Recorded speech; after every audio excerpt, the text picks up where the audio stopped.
Bonjour à tous, bienvenue sur le 3e webinaire de la Skills Week saison 2 sur le management hybride. Je suis Joy Dubreuil, responsable marketing et communication chez Skillsday, l'organisme de formation nouvelle génération qui a pour mission de former vraiment. Alors aujourd'hui, je suis avec Sifra. Bonjour Sifra. Bonjour Joy. Alors Sifra, tu es psychologue social du travail. Tu travailles chez Aiming. Tout à fait. Et tu as de nombreuses expertises. La psychologie positive, les risques psychosociaux, la qualité de vie au travail et la prévention des addictions. Et il y en a encore plein d'autres. En tout cas, aujourd'hui, on va se concentrer sur le management hybride. Et avant ça, avant de te laisser la parole, toutes vos questions, vous pouvez me les poser dans le chat. Je vais vous répondre au fur et à mesure autant que possible. Et puis sinon, je garderai vos questions pour la fin de séance. Pour le moment, questions-réponses avec Sifra. On aura 10-15 minutes, donc n'hésitez pas, on est là. Sifra, c'est à toi. Qu'est-ce que tu nous présentes aujourd'hui ? Alors, le programme du jour, de quoi allons-nous parler pendant ce webinaire ? Donc, tout d'abord, nous allons définir et identifier quelles sont les spécificités du management hybride. On va regarder comment on peut renforcer les liens et favoriser la notion d'équipe aussi dans ce contexte hybride. On va regarder comment on peut optimiser la communication à distance. On va chercher à bien évidemment maintenir la motivation, l'implication de ces équipes hybrides. Et puis aussi, pourquoi pas, s'appuyer sur les apports de la psychologie positive. Et on finira par la petite feuille de route qui va bien pour avoir un management hybride le plus performant possible. Super. On commence avec un état des lieux ? Allez, c'est parti. Donc, il faut savoir qu'aujourd'hui, d'après une étude du cabinet Empreinte Humaine, la détresse psychologique des salariés, elle reste vraiment préoccupante. Donc, certes, elle baisse un petit peu, puisque au mois de mai, on était à 38% des salariés qui étaient... au mois d'octobre, on était à 38% des salariés qui se déclarent être en détresse psychologique. C'était 44% au printemps. Donc certes, il y a une baisse, mais on peut quand même regarder qu'il y a de plus en plus de burn-out. Aujourd'hui, il y a à peu près 2 millions de Français qui seraient touchés par ces burn-out. Et on peut expliquer ça par le fait qu'il y a une usure en fait, qui s'installe avec ce temps. Les gens ils sont vraiment à bout de leurs ressources. Cette souffrance au travail, elle touche principalement les jeunes, donc les moins de 40 ans, et aussi les femmes. Donc les femmes sont davantage concernées que les hommes par ce sujet. Après, un chiffre qui est intéressant aussi, c'est 19% du total des salariés, au global, ont déménagé et 35% des télétravailleurs. Donc cette crise a quand même amené du mouvement et puis au final, ça a plutôt un effet positif puisque les personnes qui ont déménagé ont une souffrance au travail moindre que les personnes qui n'ont pas bougé. Ok, donc c'est vraiment récent, c'est corrélé avec la dernière année qui vient de s'écouler. Année particulière.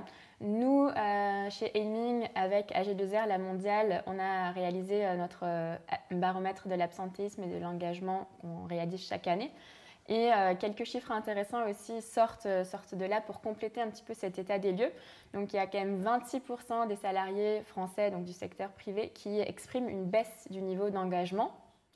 Et un chiffre vraiment très fort, c'est 45% des salariés qui, eux, souhaitent changer de poste ou alors d'entreprise. Donc on constate qu'il y a une vraie remise en question en fait, du sens du travail. Et tout ça, c'est en lien bien évidemment avec cette évolution du temps de travail. À peu près 1 Français sur 2 a vu son temps de travail évoluer, notamment vers un contexte plus hybride. Ouais. Donc pour introduire vraiment ce sujet du management hybride, on est obligé de parler de la crise dans laquelle nous sommes encore aujourd'hui. Donc revenons-en un petit peu à l'étymologie de ce mot. Donc c'est un mot à double sens. Quand on regarde en latin, ça veut dire manifestation violente, brutale d'une maladie. En fait, c'est le moment où les symptômes sont les plus violents. C'est là où c'est le plus vif. En grec, toujours dans l'Antiquité du coup, on est plutôt sur un mot krisis qui veut dire jugement, décision. Donc ça veut dire que c'est que la crise, elle correspond à un moment clé, en fait, un moment charnière où les choses elles peuvent basculer. Donc au final, quand on résume, la crise, elle renvoie à la fois à l'idée d'opportunité, mais aussi la douleur. Donc c'est un peu un moment d'opportunité vécu dans la douleur. Et en japonais, et vous le voyez à l'écran, donc on a les deux idéogrammes qui veulent dire justement danger et opportunité. Donc c'est intéressant de se dire que oui, il y a des côtés très négatifs dans la crise, mais il y a aussi des superbes opportunités qui se dégagent. Et à mon sens, c'est super important aussi de capitaliser sur toutes ces ressources positives qui émergent du management hybride notamment. Donc du coup, pour identifier quelles sont les spécificités du management hybride, donc déjà, chiffre phare, selon une étude ADECO, 80% des dirigeants dans le monde, donc on sort de notre petite bulle française. Tout à fait, donc on dézoome, donc 80% des dirigeants d'entreprises du monde estiment que leur entreprise, elle va s'organiser selon un modèle de travail hybride demain. Donc en fait, on ne revient pas à l'ancien normal, on ne va pas retrouver ce qu'on connaissait avant la crise Covid, mais on va vraiment se tourner vers quelque chose de différent, et qui dit changement dit besoin d'accompagner ce changement. Puisque le management hybride, c'est quelque chose qui est vraiment très complexe, puisque on va gérer des équipes qui sont en partie présentes sur site et des équipes qui sont à distance, sans que ce soit toujours les mêmes. Donc du coup, ça nécessite vraiment de faire évoluer son management au niveau humain. Ça nécessite une vraie agilité. Donc au final, le management hybride va permettre de gagner en autonomie, en responsabilité collective, mais ça implique de vraiment bien cadrer ces nouvelles pratiques. Ça ne se fait pas comme ça. Donc il y a quand même un certain nombre de risques qui sont liés à ce management hybride. Donc on va les regarder de plus près, à commencer par l'hyperconnexion et la fatigue numérique. Vous l'avez peut-être vécu, vous le vivez peut-être encore, mais la principale modalité du télétravail, le travail à distance, c'est la concentration sur un ordinateur. Et c'est une vraie source de fatigue puisqu'on se concentre sur une seule chose, alors qu'au bureau, il va y avoir des discussions, du non-verbal, de l'informel, et tout ça, ça va créer une vraie fatigue cognitive, je dirais, puisqu'on va surutiliser cette seule fonction, en fait. D'ailleurs, pour illustrer un petit peu, on estime que les managers aujourd'hui font à peu près 18 heures de visioconf par semaine, une dizaine à peu près pour les collaborateurs, et le nombre de visioconférences a pas doublé, non, a été multiplié par 20. Ah oui, quand même. Sur l'année dernière. Ouais. Donc c'est pas négligeable. Après, un point supplémentaire, du coup, c'est vraiment cette difficulté à maintenir la cohésion de l'équipe, l'efficience relationnelle, puisqu'il y a un dispositif un petit peu inégalitaire entre ceux qui sont présents physiquement, entre ceux qui sont à distance. Donc il y a des relations asymétriques qui s'installent, qui ont besoin d'être vraiment soutenues et accompagnées. Donc oui, il y a la fatigue visuelle qui est causée par la surexposition aux écrans. On appelle ça aussi la Zoom fatigue. J'imagine que vous voyez de quoi je parle. La Livestorm fatigue pour aujourd'hui. C'est ça, effectivement. Pour vous, c'est vraiment le cas. Et ça s'explique en fait parce qu'il y a un vrai paradoxe entre des interactions qui peuvent être trop intenses, enfin, typiquement voir son collaborateur pendant 1 heure sur gros plan, et à la fois des interactions qui peuvent être trop pauvres puisque tout le langage non-verbal, paraverbal, enfin, la gestuelle, la posture corporelle, tout ça, on ne l'a pas. Et pour peu qu'il n'y ait pas de webcam, en plus, on perd vraiment aussi cette possibilité d'identifier les signaux faibles dans ce que dégage le collaborateur. Donc, un collaborateur qui risque de se retrouver dans une situation d'isolement, avec une rupture du lien social et le désengagement, comme on l'a vu avec nos chiffres du baromètre de l'absentéisme. Donc pour poursuivre dans ces risques qu'on peut rencontrer, donc, il est important de bien souligner que le cadre managérial, aujourd'hui, il est plus assuré par le lieu de travail. Avant, admettons, c'était une salle de réunion, ça posait déjà un certain cadre de travail. Maintenant, ce cadre, il repose pleinement sur les épaules du manager. Et donc, du coup, les managers se retrouvent à devoir faire une gymnastique perpétuelle, mais aussi très épuisante, qui leur demande d'articuler en fait simultanément deux formes, voilà, ce présentiel et le distanciel. Donc, on peut considérer que c'est l'avenir du management, donc approche plutôt positive avec flexibilité, efficacité, pas de frontières, on peut travailler depuis partout, mais le multitasking, hein, comme on l'appelle, c'est aussi compliqué puisque le manager il doit être omniprésent et ça augmente sensiblement donc les risques de burn-out. On en a parlé en introduction, ça peut le pousser vraiment au-delà de ses ressources et ces hyper sollicitations sont difficiles à gérer. En plus de ça, il y a des frontières entre la vie pro et la vie perso qui se réduisent et il n'y a pas non plus un sas. Souvent, le temps de transport peut aussi être un moment privilégié pour vraiment passer d'une sphère à une autre. Donc ça, plus les enjeux de cohésion, plus la charge cognitive, la charge mentale, c'est quelque chose qui est vraiment compliqué pour les managers. Donc effectivement, aujourd'hui, il y a besoin de s'occuper des collaborateurs, mais les managers ne doivent pas s'oublier non plus et se perdre de vue puisque prendre soin des autres passe avant tout par soi. Exactement, okay. C'est ça. Donc là, tout ce que tu nous exposes, c'est valable à la fois pour le manager qui doit gérer ses équipes et à la fois pour les collaborateurs qui sont concernés, notamment quand tu parles de sphère pro, perso ou de cadre de travail. Tout à fait. Et puis, il y a des choses effectivement à mettre en place par l'entreprise, mais il y a aussi chacun à son niveau qui a une certaine responsabilité, hein, bien sûr, dans le fait de réfléchir à ce dont il ou elle a besoin pour travailler dans de bonnes conditions. Et puis, ça implique de la communication, on en parle juste après.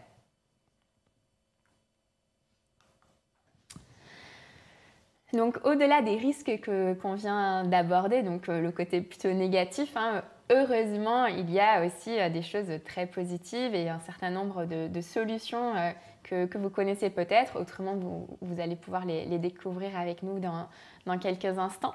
Donc, important de pouvoir renforcer les liens, de favoriser l'esprit d'équipe avec notamment tous ces outils de télécommunication qui existent. Donc, il existe plein de choses et c'est super. Encore faut-il savoir les utiliser à bon escient. Un mail et un chat, c'est pas la même chose. Donc, il ne faut pas, par exemple, utiliser le mail comme une messagerie instantanée. C'est pas ça. Donc, pour les gestions de projets, par exemple, pourquoi pas utiliser Asana ou Trello. Pour tout ce qui est partage de données, partage de documents, le Google Drive, le Dropbox, par exemple. Pour justement la messagerie instantanée, il y a Slack qui est assez intéressant. Et puis après, il y a aussi tout ce qui est communication interne, bien sûr, avec des réseaux sociaux d'entreprise, des newsletters. Donc, diversifier les canaux de communication, c'est aussi important. Je ne sais pas si certains sont dans la communication, mais voilà, vous allez reconnaître ces points-là. Et puis, bien sûr, les fameuses visioconférences qui ont été multipliées par 20, on le redit, comme Teams, comme Zoom, comme voilà, il en existe beaucoup. Et on peut justement interroger nos participants. Vous pouvez nous dire dans le chat ce que vous utilisez comme outil de télécommunication avec vos équipes. Et peut-être que dans cette liste, il y en a déjà que vous exploitez. Dites-nous tout et puis ça servira de retour d'expérience pour tout le monde. En tout cas, voilà, ça implique d'avoir un certain nombre de bonnes pratiques. Je prends l'exemple Teams, ne serait-ce que de réfléchir si on a bien le micro éteint quand on ne parle pas. Est-ce qu'on a la webcam ou est-ce qu'on ne l'a pas? D'un point de vue managérial, nous, ce qu'on préconise, c'est vraiment d'avoir la webcam le plus souvent possible, sauf souci de bande passante, mais ça permet quand même d'identifier un petit peu l'état d'esprit du collaborateur, d'identifier quels sont les signaux faibles, s'il a bonne mine ou pas, tout simplement. Lever la main aussi. Donc, ces outils ils sont formidables et permettent vraiment de renforcer les liens, mais il faut qu'ils soient correctement utilisés. Donc, on va poursuivre un petit peu sur ce sujet de la communication à distance avec différents points que nous allons développer. Donc, le premier point, c'est comment définir ces temps d'échange. Donc, déjà, ça semble évident, mais il est totalement contre-productif de contacter les collaborateurs toutes les 10 minutes pour vérifier où c'est qu'ils en ont dans le traitement de leur dossier. Puisque ça génère des interruptions, ça agace, hein, on le sait, c'est coûteux en énergie, mais c'est aussi source d'erreurs. En plus, ça va impacter négativement la motivation des collaborateurs qui ne se sentiront pas responsabilisés. Ils peuvent même percevoir ça comme un manque de confiance en fait, de la part du manager. Donc, s'il y a besoin d'échanger par téléphone ou par les différents outils qu'on a vus juste à l'instant, c'est important de prévenir le collaborateur suffisamment à l'avance pour pas justement créer ces interruptions et qu'il puisse s'organiser en conséquence. Donc, ça demande vraiment un dialogue, une définition des temps d'échange ensemble. Ouais, c'est ça, d'être dans la co-construction de cette définition des temps d'échange. Ensuite, le point suivant, ça va être sur la transmission des informations et le suivi des dossiers. Il peut y avoir des difficultés dans la réalisation d'un dossier. Il peut y avoir une charge de travail qui est trop importante. Et c'est important que le collaborateur puisse le faire savoir. En plus, vu que les collaborateurs ils ne se voient pas forcément, ils ne sont peut-être pas conscients tout simplement de la charge de travail de chacun, ni des difficultés que leurs collègues peuvent rencontrer. Et encore une fois, cette communication non verbale qui permet d'avoir des informations, des renseignements plutôt officieux, en présentiel, on ne l'a pas en télétravail. Donc, il y a des petites frictions qui peuvent émerger justement si ces difficultés ne sont pas remontées et communiquées. Ensuite, on le disait à l'instant, le mail, ça ne demande pas une réponse immédiate et c'est important autant pour le collaborateur que pour le manager d'être bien au fait de cela, au risque de perdre du temps, de générer des interruptions. Donc là aussi, définir ensemble, je n'insisterai jamais assez sur cet ensemble, définir ensemble ces bonnes pratiques. Ensuite, il y a la partie sur le lien social, vaste sujet.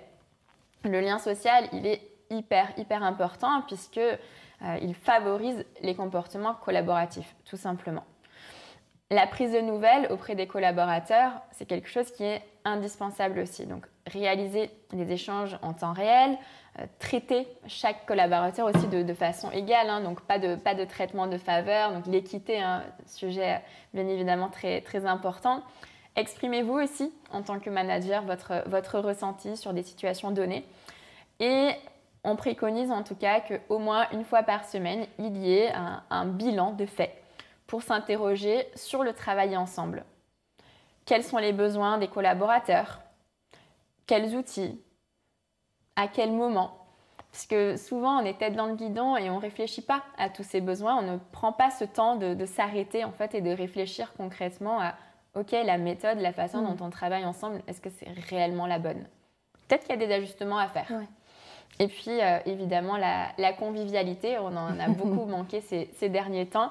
Et même d'un point de vue virtuel, c'est nécessaire de garder ces temps-là. Donc d'avoir des temps de pause en commun, des cafés le matin, des apéros le soir, pourquoi pas, pour favoriser les échanges informels qu'on a à la machine à café lorsqu'on est en présentiel, mais qu'on n'a pas lorsqu'on est à distance. Donc pour vraiment garder cette cohésion, cette homogénéité des équipes, puisque des tensions peuvent émerger, on l'a vu tout à l'heure, donc d'autant plus en situation d'incertitude, en situation de crise, hein, il y a des dangers, donc il est nécessaire de ne pas laisser en suspens ces tensions-là, d'en parler, de crever les abcès, d'inviter aussi les collaborateurs à poser leurs questions, à exprimer les inquiétudes, donc de toujours offrir un espace de parole, offrir un espace d'écoute active, et dans la mesure du possible, apporter des réponses. Après, si vous n'avez pas les réponses, c'est OK aussi. Vous n'avez pas besoin d'être omniscient, mais dans ces cas-là, s'engager à apporter ces réponses avec un délai précis. Donc, pas je te tiens au courant, mais plutôt je reviens voir toi avant mardi midi. Et vous aussi, partagez vos interrogations. Ça donne aussi un côté humain au management.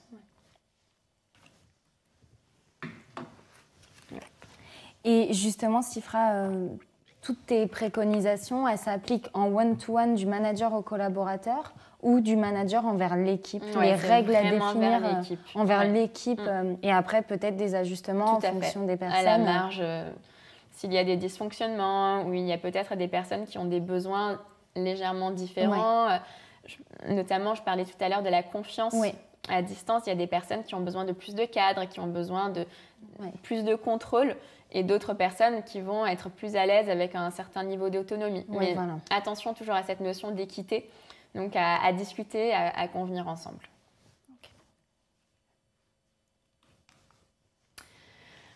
Un point également nécessaire, important d'aborder, c'est la motivation et l'implication de ces équipes avec le format hybride. Donc, encore plus qu'en présentiel, il est primordial de définir quels sont les enjeux pour qu'il n'y ait pas de place pour l'interprétation et l'ambiguïté.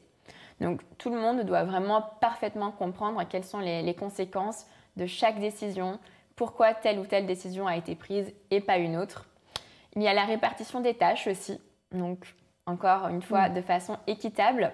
Donc oui, il y aura toujours des tâches qui sont rébarbatives, il y en a dans tout business, et des projets qui sont plus intéressants. Donc donner à chacun en fait l'opportunité de briller avec des sujets intéressants, ça va être un facteur de motivation, un facteur d'épanouissement. Parce qu'en fait, si vous faites confiance, il n'y a aucune raison que ça se passe mal. Après, il peut aussi être intéressant, stimulant même, d'attribuer des tâches qui peuvent sortir des fiches de poste, qui peuvent sortir des missions quotidiennes, parce que ça permet d'apprendre de nouvelles choses, de développer son champ de compétences. Et pour vous, ça vous permet de développer votre confiance envers vos collaborateurs. Les outils de communication, je ne reviens pas dessus, on vient d'en parler. Travailler en équipe sur l'amélioration continue, donc prendre ce temps pour prendre un peu de recul, collectivement, de demander ce qui fonctionne, ce qui ne fonctionne pas. Et toujours une petite pointe d'humour, notamment dans ces moments informels, ne pas faire l'impasse sur ces points-là. Il y a aussi des choses, des performances remarquables qui peuvent être soulignées. Donc en fait, là, je fais le lien avec la reconnaissance et la considération. Donc là aussi, un levier de motivation et d'engagement particulièrement puissant. Il y a l'organisation qui sait s'adapter à un contexte qui est en perpétuel mouvement, un contexte de crise, d'opportunité. Il y a les collaborateurs, les individus qui s'adaptent, qui font preuve de beaucoup de résilience, qui font avec ce qu'on leur demande. Ça peut donner des résultats exceptionnels. Et on peut aussi souligner, lorsque c'est le cas, la stabilité de l'effectif, l'engagement des personnes qui continuent de rester mobilisées, puisque bien sûr, on a vu qu'il y a du désengagement, mais il y a quand même 75% des salariés qui restent aussi engagés. Donc, important aussi de souligner ces performances. Ça fait du bien, on en a tous besoin, donc ne pas hésiter. On n'en fait jamais assez à partir du moment où c'est authentique, bien sûr. Il y a des chercheurs aussi qui ont montré que c'est dans un contexte de crise, d'incertitude, qu'on apprend le mieux lorsqu'on manque un petit peu de repères, lorsqu'on est dans une situation inconfortable. Ça peut aussi être un moment de transformation, en fait, où on peut créer de nouveaux modèles, où on peut cultiver l'innovation et ça va permettre de lever des points de blocage. Et l'urgence peut justement faire sauter un certain nombre de verrous. Donc, un modèle assez intéressant, c'est le modèle des 3 S, donc déjà de donner du sens. Et je dirais que c'est vraiment le sujet du moment, c'est le sens du travail, donc de donner en tant que manager ce sens du travail, d'être dans une stratégie de petits pas aussi, de ne pas vouloir révolutionner tout un système, mais d'avancer progressivement et puis développer la solidarité, l'entraide, la cohésion, donc des points clés dans le management hybride. Au-delà de ce qu'on a pu voir jusqu'à présent, je vous invite aussi à vous appuyer sur les apports de la psychologie positive et notamment à laisser une place à l'émotion dans l'entreprise, puisque l'émotion, elle fait partie de l'humain, elle est là en permanence. Et en fait, c'est quoi? C'est tout simplement une réaction de notre organisme à une situation donnée. avec des composantes cognitives, physiologiques, comportementales. Ça va dépendre vraiment de chacun aussi, à quel niveau, de quelle façon l'émotion elle va se manifester. Mais derrière l'émotion, il y a toujours un message, il y a toujours un besoin. Et à partir de ce moment-là, en fait, on peut considérer que l'émotion, elle est toujours positive. Elle peut être agréable ou désagréable, mais dans le fond, elle est positive d'une certaine manière puisqu'elle nous éclaire sur ce besoin. Donc pour aller un petit peu plus loin sur ce point, donc, on considère qu'il y a 6 émotions primaires, la joie, la tristesse, la peur, la colère, le dégoût et la surprise. Et donc typiquement, la joie, le message, ça va être le succès, l'accomplissement. Le besoin qu'il y a derrière, ça va être le partage. La tristesse, c'est la perte, la séparation, et le besoin, ça va être le réconfort. La peur, le message, c'est quoi? C'est le danger, c'est l'inconnu. Le besoin derrière, c'est la sécurité. La colère, souvent, c'est par rapport à des valeurs qui sont bafouées. Et le besoin qu'il y a derrière, c'est de l'écoute, de la reconnaissance, une fixation des limites aussi, c'est je pose le cadre. Le dégoût, c'est le côté nocif, le côté toxique. Et le besoin derrière, c'est l'évitement. La surprise, le message, ça va être l'imprévu, avec le besoin derrière d'adaptation. Donc en fait, ces émotions, elles sont là en permanence au sein même de l'entreprise. Donc pourquoi pas leur ouvrir la porte, pourquoi pas leur laisser une vraie place, puisque comprendre quelles sont les émotions, comprendre le message, permet aussi de mieux y répondre derrière. Donc, il y a 5 attitudes que nous préconisons d'adopter, donc des attitudes positives. Donc, demander de l'aide, ce n'est pas une faiblesse d'être en demande d'aide, d'être là pour les autres aussi, vous à votre niveau, d'être dans cette logique d'entraide, de ressentir aussi toutes nos sensations. Par exemple, le matin, lorsque vous arrivez au travail, vous pouvez vous demander qu'est-ce que j'ai ressenti entre le moment où je me suis levée et le moment où je suis arrivée. Peut-être que vous allez trouver que 3-4 émotions, mais en creusant un petit peu plus, vous allez facilement arriver à 10-15. Donc encore une fois, on voit bien à quelle place prennent ces émotions. Les conversations difficiles, on n'aime pas ça, mais elles permettent aussi de crever les abcès, elles permettent de dépasser des tensions et travailler en harmonie avec plus de fluidité. Donc ne pas les éviter. Et toujours être dans cette reconnaissance de l'émotion de l'autre aussi. Donc ça demande de l'écoute active, ça demande de l'empathie. Et ça aussi c'est une marque de reconnaissance et de considération. Accueillir aussi l'avant et l'après, donc se dire que ok, les choses, elles ont évolué. C'était pas forcément mieux avant, ça sera peut-être pas forcément mieux après, mais être dans cette acceptation et du coup aussi être dans la gratitude du moment présent. Donc une méthode qui peut être intéressante, on l'a dit tout à l'heure en introduction, ce serait d'établir sa feuille de route du management hybride avec le modèle V2 MOM. Donc c'est quoi ce modèle? En fait, l'idée c'est que peu importe le niveau hiérarchique, qu'on puisse rédiger un document avec la vision que le collaborateur va avoir de ses objectifs, de ses valeurs, les méthodes qu'il va mettre en œuvre pour atteindre ses objectifs, les obstacles qu'il va peut-être pouvoir anticiper et puis aussi comment évaluer, comment mesurer, son succès. Donc c'est assez intéressant puisque ça permet justement de préciser les résultats obtenus et puis aussi si ces objectifs ne sont pas atteints, comment rectifier le tir. Donc une méthode assez intéressante qui permet aussi d'accompagner le collaborateur qui se sent du coup pleinement engagé dans un résultat collectif. On en revient toujours à cette notion de collectif. Je vous invite aussi à peut-être mener une réflexion personnelle sur votre gestion du temps, surtout dans un contexte hybride où les frontières pro-perso demeurent assez floues. S'arrêter un moment et réfléchir à comment on utilise son temps, c'est quelque chose d'intéressant. Donc vous pouvez le faire pour vous-même, vous pouvez le faire pour vos équipes bien sûr, leur demander de le faire. Donc par exemple, est-ce que vous vous estimez très occupé? Comment vous vous sentez par rapport à ça? Est-ce que vous avez l'impression de disposer d'un certain contrôle? Donc ça va toucher à la latitude décisionnelle, à l'autonomie. L'équilibre entre la vie pro et la vie perso. Est-ce que vous pouvez peut-être trouver un exemple d'un moment où vous êtes senti bien dans votre gestion du temps? Et quelles sont vos petites astuces, vos conseils à vous pour bien utiliser ce temps? Donc, de réfléchir à cette gestion du temps, c'est vraiment quelque chose d'intéressant puisque je pense que vous êtes d'accord avec ça. On manque tous de temps, tout le temps. On a toujours l'impression d'être tête dans le guidon.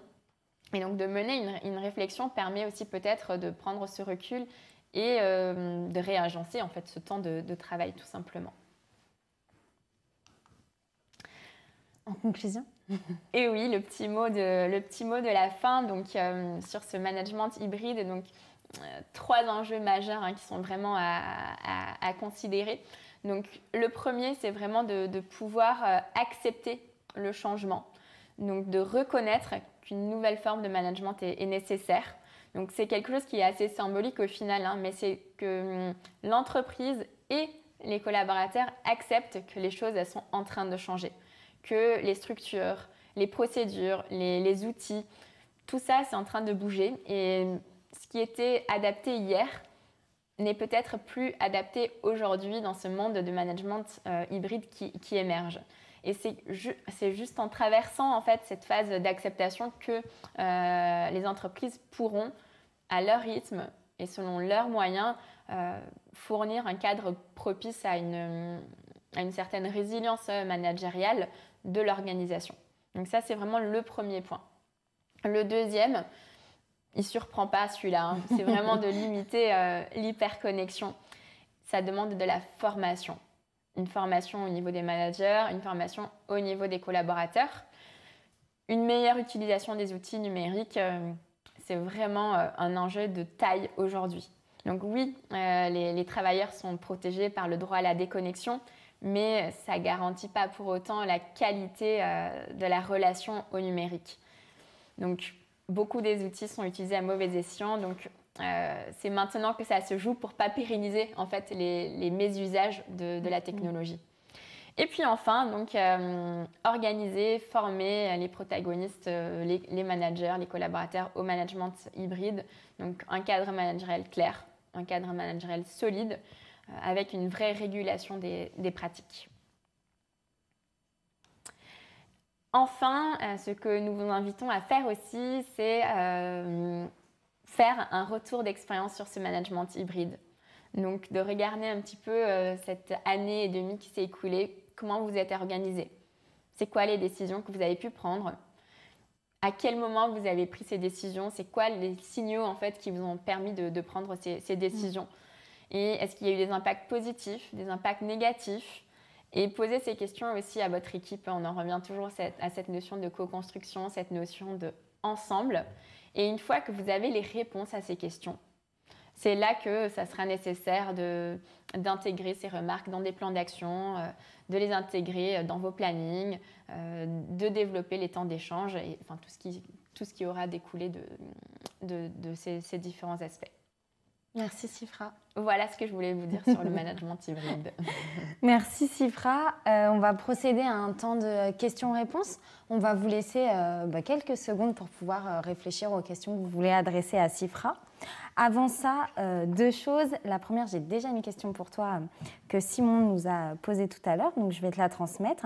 Et je vous mets en même temps dans le chat un lien qui va vous permettre à la fin de ce webinaire de noter le webinaire et de nous laisser un mot. Puisque vous le savez, le feedback nous permet de nous améliorer en continu. Donc je compte sur vous, enfin nous comptons sur vous.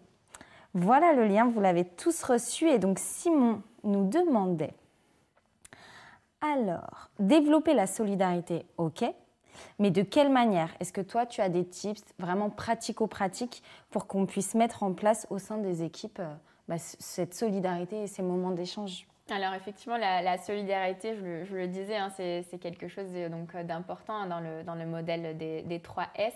Donc ça passe beaucoup par l'entraide.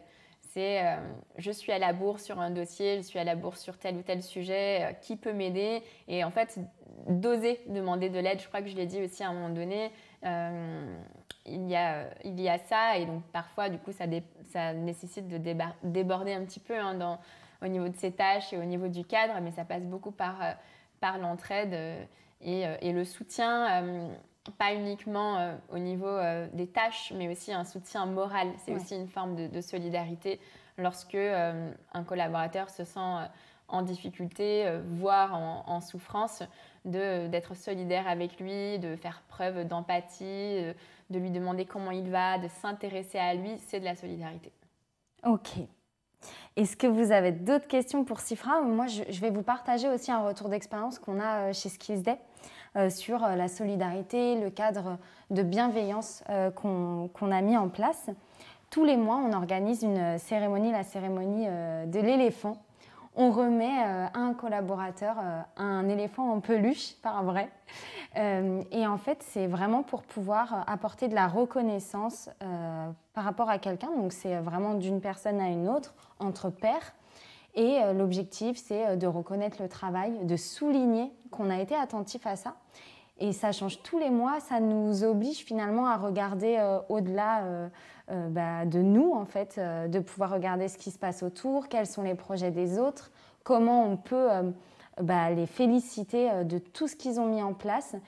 Et forcément, on constate tous les efforts de chacun, la charge de travail, les bonheurs aussi, les victoires de chacun. Et c'est hyper intéressant entre collaborateurs de pouvoir avoir ce temps-là. Donc voilà, il y a des choses possibles aussi comme ça qui permettent à tout le monde d'être au courant de qui fait quoi, comment ça se passe. Et ça implique toutes les équipes.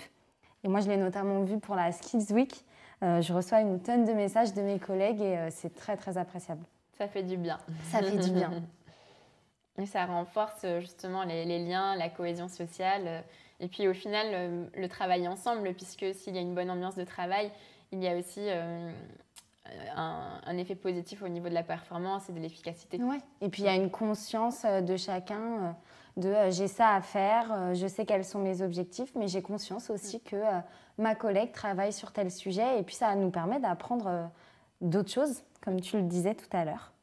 Écoute, Sifra, j'ai l'impression qu'on n'a pas d'autres questions. On a répondu à la question de Simon. En tout cas, tu es disponible sur LinkedIn. Évidemment. Voilà. Oui, LinkedIn, mail, n'hésitez pas, effectivement. Alors, mail, tu peux peut-être donner ton mail pour qu'on puisse t'écrire directement. Alors, Je vais l'écrire en même temps. Écrivez, ouais. S. Schaeffer, donc SCHAE2FER. Hop. Donc, il y a 2 S au début du coup. Voilà. Schaeffer. Ouais. @aiming.com. Et puis, effectivement, LinkedIn aussi. Donc, n'hésitez pas, ce sera avec grand plaisir que je répondrai à vos diverses questions. Et puis, c'est toujours agréable d'échanger aussi si vous avez des feedbacks, des retours. Au plaisir. Des retours d'expérience. Alors, je vois les bonnes pratiques aussi, toujours intéressant si vous avez des exemples de tips de management hybride, je serai preneuse aussi. Tu m'as dit .fr ou .com? .com. Hop, c'est parti, c'est dans le chat. Vous avez désormais l'adresse de Sifra si vous voulez poursuivre cette conversation. En effet, partagez toutes vos bonnes pratiques. Et sinon, sur LinkedIn, sur le compte d'Aiming, vous pouvez aussi nous adresser à Skillsday ou à hello@skillsday.com. Et on se fera un plaisir de vous lire et de vous répondre. Merci Sifra. Merci à toi Joy, merci à vous tous. Merci beaucoup. Bonne fin de journée. Puis on se retrouve dès demain pour un webinaire à 11h sur la persuasion, l'influence. Je ne vous en dis pas plus. En tout cas, je vous invite à vous inscrire. Ce sera réalisé par Arthur Choukroun, CEO de Skillsday. Ça promet. De belles choses en perspective. Merci. Bonne journée. Bonne soirée. Au revoir.